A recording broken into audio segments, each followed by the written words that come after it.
नमस्कार, मैं डॉक्टर अंकिता तिवारी। मैं कंसल्टेंट एंडोक्राइनोलॉजिस्ट एंड डायबिटोलॉजिस्ट हूँ अंश क्लिनिक भुवनेश्वर में। आज हम हाइपोथायरॉयडिज्म के बारे में चर्चा करेंगे, जो एक बहुत ही कॉमन हार्मोनल प्रॉब्लम है। हाइपोथायरॉयडिज्म मतलब थायराइड ग्रंथि का कम काम करना। थायराइड ग्रंथि, जैसा हम जानते हैं, एक हार्मोन की ग्रंथि होती है जिसका काम होता है थायराइड हार्मोन बनाना। तो अगर किसी वजह से वहाँ कम हार्मोन बनने लग जाए तो उस कंडीशन को हाइपोथायरॉयडिज्म कहते हैं।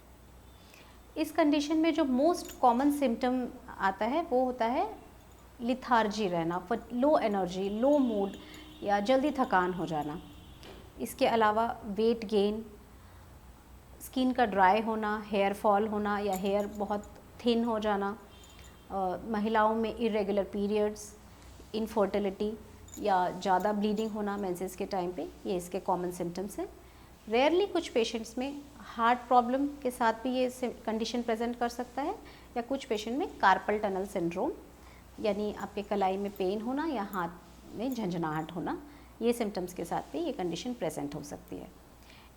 इम्पॉर्टेंट बात यह है कि सारे पेशेंट में सारे सिम्टम्स आएंगे ऐसा ज़रूरी नहीं है। कुछ पेशेंट्स में सारे सिम्टम्स हो सकते हैं, कुछ में 50% सिम्टम्स हो सकते हैं, या फिर कुछ पेशेंट्स में कोई भी सिम्टम ना हो के खाली रूटीन स्क्रीनिंग पे ही पता लगता है कि उनको हाइपोथायरॉयडिज्म है।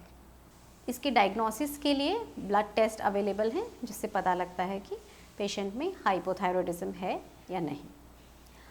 इस कंडीशन का ट्रीटमेंट बहुत ही सिंपल है, क्योंकि आपके बॉडी में थायराइड हार्मोन की कमी है तो सिंथेटिक पिल के फॉर्म में थायराइड हार्मोन हम देते हैं, जिसका जो डोज है वो पेशेंट के वेट और पीरियोडिक टेस्ट के हिसाब से डिसाइड करते हैं। अब कुछ कॉमन क्वेश्चंस होते हैं हमारे पेशेंट के कि अगर हमें हाइपोथायरॉयडिज्म है तो हमें क्या क्या फूड प्रिकॉशन लेने चाहिए। यानी कुछ लोग बोलते हैं कि आप अगर थायराइड प्रॉब्लम है तो आप गोभी मत खाइए, सोयाबीन मत खाइए, आलू मत खाइए।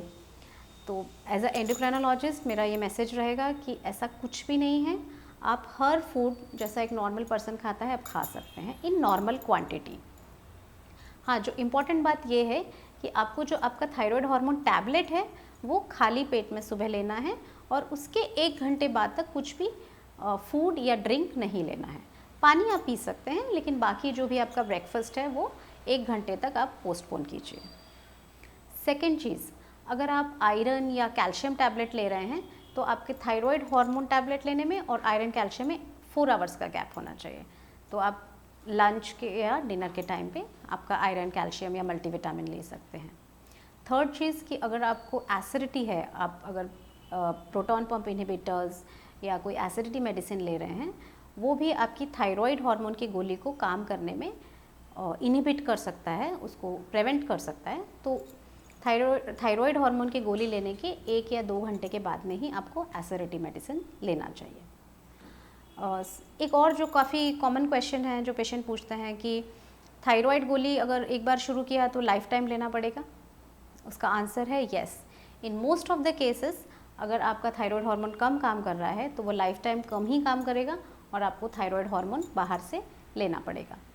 बट कुछ परसेंट केसेस में, जैसे सब क्लिनिकल हाइपोथायरॉयडिज्म में या प्रेगनेंसी में, ऐसा भी होता है कि हम कुछ टाइम के लिए थायराइड हार्मोन देते हैं और फिर बंद करके देखते हैं कि थायराइड ठीक काम कर रहा है या नहीं।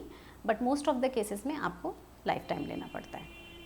एक और जो काफ़ी कॉमन क्वेश्चंस मेरे पेशेंट्स पूछते हैं कि थायराइड का प्रॉब्लम है, थायराइड हार्मोन की गोली भी ले ली, अब रिपोर्ट नॉर्मल आ गई, अब मेडिसिन बंद कर दें क्या? नहीं, ऐसा नहीं है, क्योंकि आप बाहर से थायराइड हार्मोन का पिल ले रहे हैं, इसीलिए आपके ब्लड टेस्ट नॉर्मल दिखा रहे हैं। अगर आप फिर से टैबलेट बंद कर देंगे तो रिजल्ट्स फिर से एबनॉर्मल हो जाएंगे।